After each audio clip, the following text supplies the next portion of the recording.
سان لەبێت هودا عوسمانم سەرباسی تیوارتان پێشکەش دەکەم.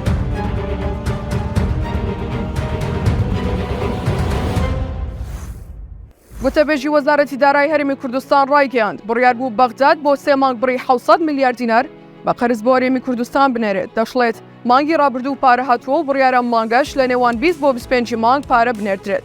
هونەر جەمال وتەبێژی وەزارەتی دارایی باسی لەوەش کرد بە گەیشتنی و پارەیە دەست بە ئامادەکاریەکان دەکەین و موچەی مانگیا بدا بەش دەکەین.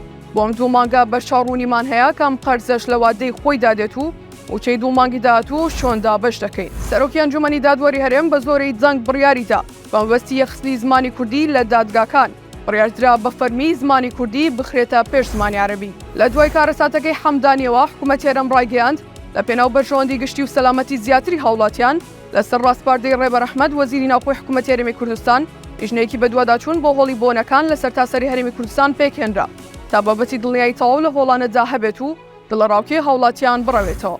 کەناڵی CNN ئەمریکی بڵاوی کردەوە دوای هێرشەکانی حەماس بۆ سەر ئیسرائیل.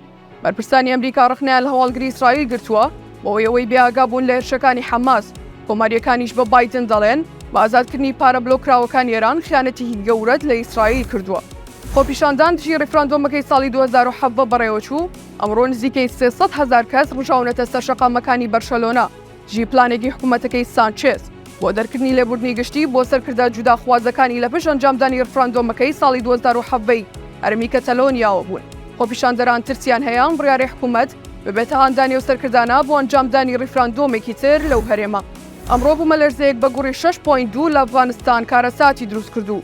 تاوکو ئێستا نزیکەی 12,000 قوربانی لێکەوتۆتەوە و سەدان کەسی دیکەش بێسەر و شوێن بوون. سەرباسی تیوارم پێشکەشکردن کاتێکی خۆش.